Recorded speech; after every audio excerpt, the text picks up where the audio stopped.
तो पहले मुझे भी ऐसा लगता था कि ज़िंदगी जीने के लिए पैसा मायने नहीं रखता, लेकिन मेरी ये सोच अब बदल चुकी है। ज़िंदगी जीने के लिए तो छोड़ो, आपको ज़िंदगी में सर्वाइव करने के लिए भी पैसे की ही ज़रूरत पड़ती है। कोई हो या ना हो, लेकिन आपके पास पैसा होना ज़रूरी है, आपकी हेल्थ अच्छी होनी ज़रूरी है। ये 2 चीज़ें आपके लिए सबसे ज़्यादा इम्पोर्टेंट है। हाय, मेरा नाम संध्या है और मैं एक बोलने वाली लड़की हूँ, यानी कि मैं एक एंकर हूँ जो कि इवेंट्स एंड फंक्शंस होस्ट करती हूँ। Welcome back to my channel and my another event blog. कैसे हैं आप सब? उम्मीद करती हूँ आप लोग अच्छे होंगे, बेहतर होंगे, मस्त होंगे, स्वस्थ होंगे, अपना ख्याल रख रहे होंगे। सो गेस व्हाट, आज मैं जा रही हूँ फिर से एक और फंक्शन होस्ट करने, यानी कि वेडिंग फंक्शन होस्ट करने, और ये है मेरा आज का लुक। ये ड्रेस जो है मैंने बहुत दिन पहले पहनी थी, उसके बाद मैंने ये आज पहनी है। तो आज मैं फिर से जा रही हूँ कॉन्टिनेंटल बाय रेड कारपेट, यानी कि राजनगर में वेडिंग होस्ट करने के लिए। और आज का जो सेटअप और डेकोर है वो वैसे ही हो रखा है जैसे मैं फर्स्ट टाइम यहाँ पे होस्ट करने गई थी, तब भी ऐसे ही हो रखा था। लोग अपना दिमाग तो चलाते हैं लेकिन पूरी तरह नहीं चला पाते। आपने ये डिसाइड कर लिया कि आपको जयमाला बाहर करनी है, लेकिन बाकी सारी चीजें कौन डिसाइड करेगा?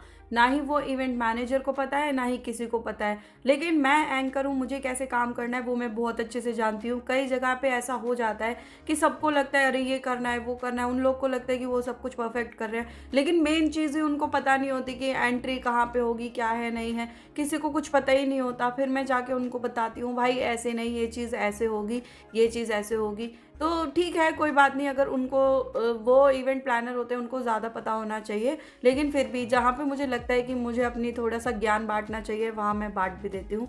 ऐसी कोई प्रॉब्लम नहीं है, कोई बात नहीं, अपना ही काम है तो अपना ही समझ के करेंगे, कोई ऐसी वाली बात भी नहीं थी इसमें। लेकिन है ना, खुद तो कंफ्यूज होते हैं और मुझे भी साथ में कर देते हैं। तो यहाँ पर मैं आ गई हूँ अपने वेन्यू पर और बैठ के वेट कर रही हूँ गेस्ट के आने का। वैसे तो गेस्ट यहाँ पर आ चुके थे, ब्राइड और ग्रूम की फैमिली भी यहीं पर थी। फिर मैं पहुंच गई थी वेन्यू पर और मैंने कॉफ़ी वगैरह ले ली थी।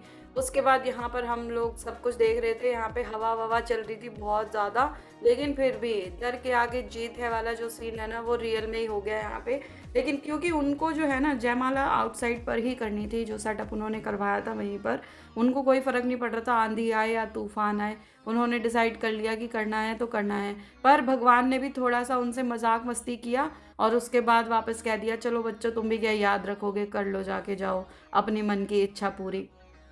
तो आंधी तूफान थोड़ा सा थम गया और सेटअप बिगड़ने से बच गया। उसके बाद हम लोग ने जैसे डिसाइड किया था वैसे ही किया।